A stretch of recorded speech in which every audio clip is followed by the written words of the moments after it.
Kauli ya Samia Suluhu yazua mvutano mkali ndani ya Chama cha Mapinduzi, huku wanasiasa wazee wakipinga mwelekeo mpya. Ujambo na karibu.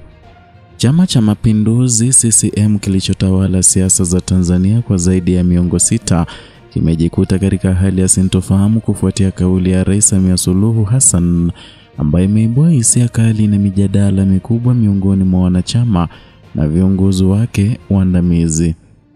Kauli hiyo ilitolewa na Rais Samia katika muktadha wa kuhimiza viongozi wa chama kuwasikiliza wananchi na kutangulia maslahi ya umma.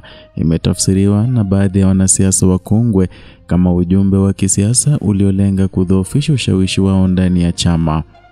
Wanasiasa hao kama mbunge wa Kisesa Luhaga Mpina na Askofu Charles Gwajima wamejibu kwa sauti ya juu wakionyesha kutoridhishwa na mwelekeo unaochukuliwa na uongozi wa juu wa CCM. Ingawa kauli ya Rais Samia ililenga kusisitiza uwajibikaji wa viongozi kwa wananchi, wakosoaji wake ndani ya chama wameitazama kama dalili ya kuanza kwa mikakati ya kusafisha chama dhidi ya wale wanaonekana kutofautiana na msimamo wa serikali ya awamu ya 6. Mpina ambaye kwa muda mrefu amekuwa akitofautiana na baadhi ya sera za serikali ameeleza hofu yake kuhusu kile anachokiona kama njama ya kimfumo ya kukandamiza viongozi wenye mtazamo mbadala. Na kwa upande wa Askofu Gwajima ambaye pia ni mbunge na kiongozi wa kidini ameendeleza msimamo wake kuzungumza bila kificho kuhusu masuala yanayohusu maadili ya viongozi na haki za raia. Ameeleza kutoridhishwa na kile anachokitaja kuwa ni mashinikizo ya kisiasa yanayolenga kuwanyamazisha wale wanaokosoa. Hali imeibua hali ya taharuki ndani ya CCM kwa wachambuzi wa siasa, wakionya kuwa mivutano hii inaweza kusababisha mpasuko mkubwa endapo haitatawaliwa kwa busara.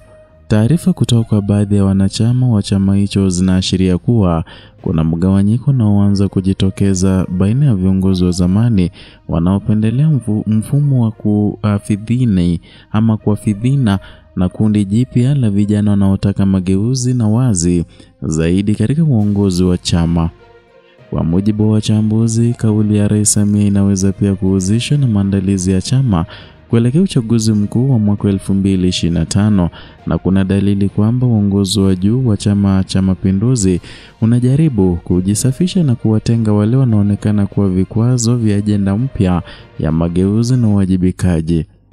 Hata hivyo, njia hiyo inaweza kuathiri mshikamano wa chama iwapo tofauti zilizopo hazitatatuliwa kwa njia ya majadiliano ya kina. Kwa sasa macho na masikio ya wadadisi wa siasa yameelekezwa kwenye vikao vya ndani vya CCM ambavyo vinatarajiwa kuamua iwapo chama hicho kitaweza kudhibiti mvutano huu au kama hali hiyo itageuka kuwa changamoto kubwa kuelekea uchaguzi ujao. Mwelekeo wa CCM katika kipindi hiki nyeti utatoa taswira gani iwapo chama hicho kinaweza kujisahihisha bila kuvunja mshikamano wake wa kihistoria?